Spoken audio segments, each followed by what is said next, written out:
नमस्कार साथियों, स्वागत है आप सबका। तो आज की वीडियो में हम विष्णु प्रभाकर जी से संबंधित टॉप 20 महत्वपूर्ण प्रश्नों को अटेम्प्ट करेंगे।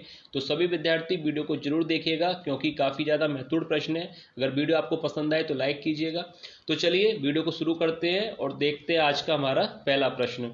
तो देखिए, पहला प्रश्न यहाँ पर दिया गया है, विष्णु प्रभाकर द्वारा रचित आवारा मसीहा जीवनी किसके जीवन पर आधारित है? Option A Vishnu Prabhakar, B Rabindranath Tagore, C Suryakant Tripathi Nirala या ऑप्शन डी शरत चंद्र चट्टोपाध्याय। पहला ही प्रश्न आप लोगों की परीक्षा के लिए काफी महत्वपूर्ण है कि विष्णु प्रभाकर द्वारा रचित आवारा मसीहा जीवनी किसके जीवन पर लिखी गई है? तो याद रखिएगा ऑप्शन डी यहाँ पर राइट हो जाएगा, शरत चंद्र चट्टोपाध्याय के जीवन पर लिखी गई है। याद रखिएगा, काफी महत्वपूर्ण प्रश्न है। और यहाँ पर जो प्रश्न बनता है, आवारा मसीहा के लेखक कौन है? विष्णु प्रभाकर। और इसकी विधा क्या है? जीवनी। और तीसरा प्रश्न है कि किसके जीवन पर लिखी गई है? तो याद रखिएगा शरत चंद्र चट्टोपाध्याय के जीवन पर लिखी गई है। यहाँ तक आपको पहला प्रश्न क्लियर। अब इसके बाद देखिए अगला प्रश्न दिया गया है यहाँ पर। देखिए अगला प्रश्न है, विष्णु प्रभाकर का वास्तविक नाम क्या है? देखिए विष्णु प्रभाकर का वास्तविक नाम क्या है? ऑप्शन ए विष्णु शंकर, विष्णु गुप्त, विष्णु प्रभात या विष्णु दयाल। विष्णु प्रभाकर का वास्तविक नाम क्या था? तो ऑप्शन डी यहाँ पर राइट हो जाएगा, विष्णु दयाल। ठीक है, याद रखिएगा विष्णु प्रभाकर का जो वास्तविक नाम है वह है विष्णु दयाल। अब इसके बाद देखिए अगला प्रश्न यहाँ पर दिया गया है। देखिए विष्णु प्रभाकर का जन्म कब हुआ था? देखिए ऑप्शन ए सन 1912 या सन 1913, सन 1914 या 1915। किस वर्ष विष्णु प्रभाकर का जन्म हुआ था? तो देखिए राइट आंसर हो जाएगा ऑप्शन ए। याद रखिएगा सन 1912 में विष्णु प्रभाकर का जन्म हुआ था। ठीक है, अब इसके बाद अगला प्रश्न यहाँ पर दिया गया है। देखिए टॉप 20 प्रश्न लिए गए हैं, 20 प्रश्न और 30 प्रश्न से ज़्यादा हम नहीं लेते। उसमें ही जो सबसे ज़्यादा इंपॉर्टेंट प्रश्न बनते हैं उनको हम कवर करते हैं। जैसे कि इस आज वीडियो में 20 प्रश्न लिए गए हैं और काफ़ी महत्वपूर्ण प्रश्न है। अगर इन पर आधारित प्रश्न बनता है तो इसके अंतर्गत ही प्रश्न बनेगा। अब देखिए यहाँ पर प्रश्न दिया गया है, विष्णु प्रभाकर ने प्रेमचंद के किस उपन्यास का चंद्रहार नाम से नाट्य रूपांतरण किया था? ऑप्शन ए गबन, बी गोदान, सी कर्मभूमि या ऑप्शन डी रंगभूमि। मुंशी प्रेमचंद के किस उपन्यास का चंद्रहार नाम से नाट्य रूपांतरण किया था विष्णु प्रभाकर ने? तो देखिए यहाँ पर इस प्रश्न का राइट आंसर हो जाएगा ऑप्शन ए गबन। याद रखिएगा ऑप्शन ए यहाँ पर राइट हो जाएगा, चंद्रहार नाम से नाट्य रूपांतरण किया था गबन उपन्यास का। ठीक है, यहाँ तक आपको क्लियर। अब इसके बाद देखिए आगे यहाँ पर प्रश्न दिया गया है। देखिए प्रश्न है कि विष्णु प्रभाकर ने प्रेमचंद के किस उपन्यास का हरि नाम से नाट्य रूपांतरण किया था? पहला जो प्रश्न आपने देखा उसमें कहा गया था कि चंद्रहार नाम से। अब यहाँ पर पूछा गया है हरि की जगह यहाँ पर नाम है होरी नाम से नाट्य रूपांतरण किया था। यहाँ पर आप हरि को सही कर लीजिएगा, होरी नाम से नाट्य रूपांतरण किया गया था। ऑप्शन ए गबन, गोदान, कर्मभूमि या रंगभूमि। तो इनमें से किस उपन्यास का होरी नाम से नाट्य रूपांतरण किया था? तो ऑप्शन बी यहाँ पर राइट हो जाएगा, गोदान। ठीक है, याद रखिएगा गोदान का होरी नाम से नाट्य रूपांतरण किया था और गबन का चंद्रहार नाम से। तो यहाँ तक आपको क्लियर। अब इसके बाद अगला प्रश्न दिया गया है। देखिए अगला प्रश्न है, विष्णु प्रभाकर का जन्म किस स्थान पर हुआ? ऑप्शन दिए गए हैं, बलिया उत्तर प्रदेश, मुजफ्फरपुर उत्तर प्रदेश, मथुरा उत्तर प्रदेश या सिकोहाबाद उत्तर प्रदेश। तो देखिए विष्णु प्रभाकर का जन्म कहाँ पर हुआ था? तो राइट आंसर हो जाएगा ऑप्शन बी। याद रखिएगा मुजफ्फरपुर उत्तर प्रदेश राज्य। ठीक है, यहाँ पर याद रखिएगा विष्णु प्रभाकर का जन्म किस स्थान पर हुआ था? Muzaffarpur Uttar Pradesh. Option B right हो जाएगा। अब इसके बाद देखिए आगे यहाँ पर प्रश्न दिया गया है, विष्णु प्रभाकर की रचना चलता चला जाऊंगा क्या है? विष्णु प्रभाकर की रचना चलता चला जाऊंगा क्या है? ऑप्शन ए कहानी संग्रह है, या बी कविता, सी नाटक या ऑप्शन डी उपन्यास। तो देखिए विष्णु प्रभाकर की रचना चलता चला जाऊंगा यह एक कविता है, यानी ऑप्शन बी राइट हो जाएगा। याद रखिएगा, चलता चला जाऊंगा विष्णु प्रभाकर की कविता है। तो यहाँ तक आपको क्लियर। अब देखिए इसके बाद आगे देखिए, यहाँ पर प्रश्न दिया गया है, विष्णु प्रभाकर के किस नाटक में पीढ़ी दर पीढ़ी टूटते सामाजिक मूल्यों का चित्रण है?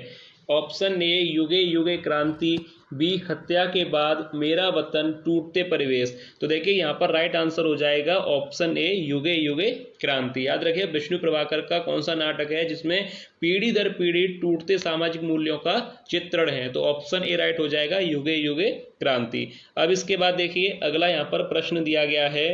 देखिए अगला प्रश्न है, विष्णु प्रभाकर को किस रचना के लिए सोवियत लैंड नेहरू पुरस्कार मिला था? देखिए काफी महत्वपूर्ण प्रश्न है, मैंने स्टार यहाँ पर बना दिया है, काफी अच्छा प्रश्न है।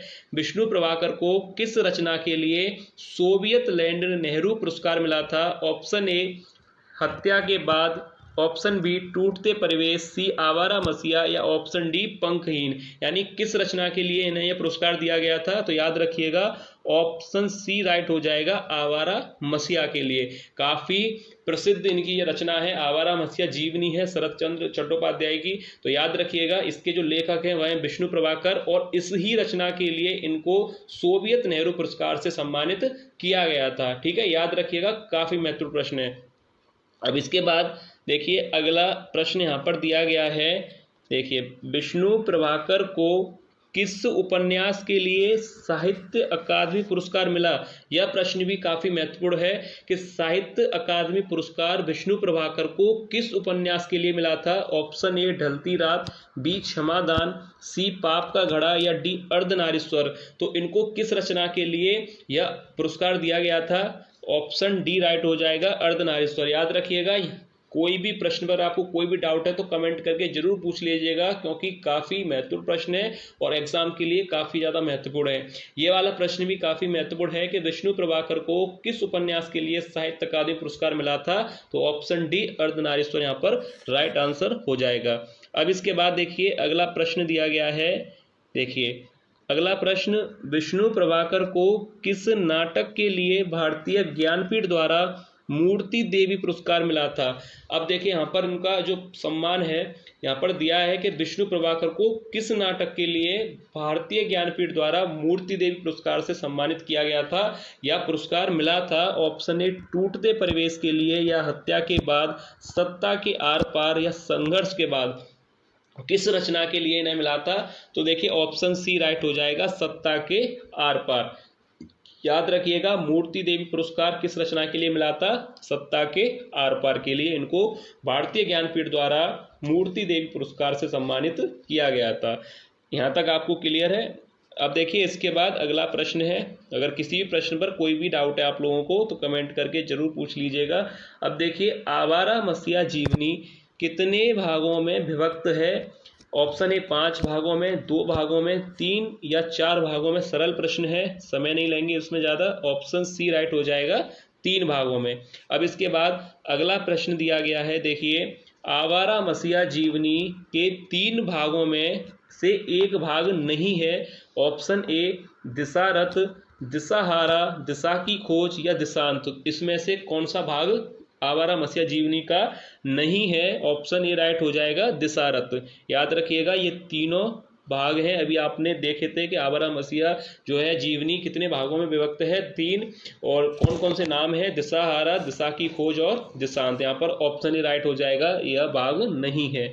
अब इसके बाद अगला प्रश्न देखिए, यहाँ पर दिया गया है, विष्णु प्रभाकर की प्रथम कहानी कौन सी थी? ए संघर्ष के दिन, धरती अब घूम रही है, संघर्ष के बाद या दिवाली के दिन।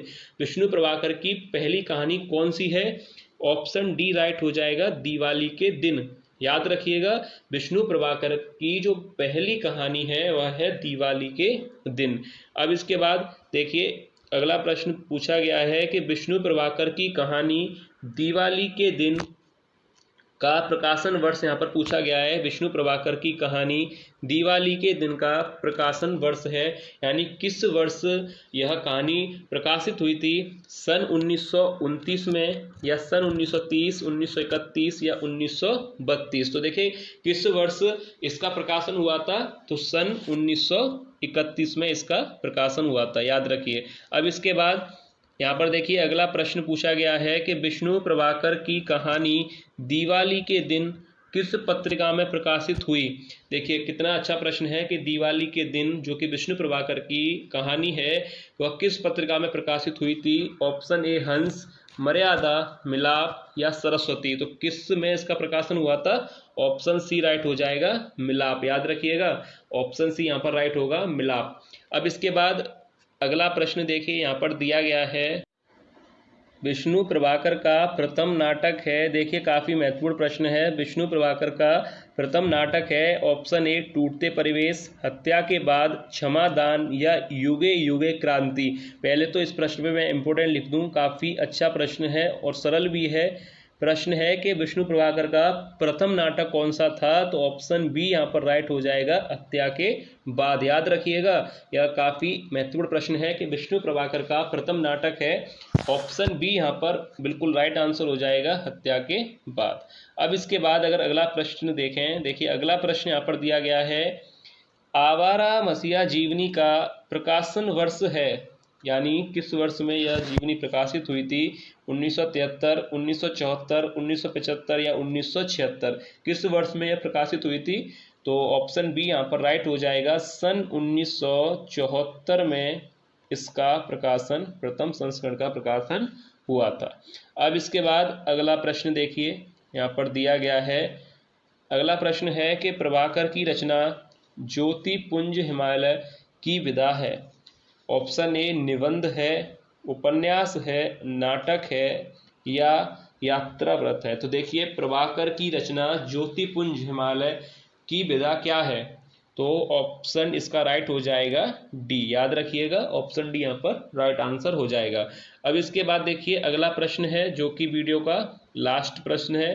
देखिए लास्ट प्रश्न दिया गया है, विष्णु प्रभाकर का निधन किस वर्ष हुआ, ए 2006, 2007 या 2008 में या 2009 में।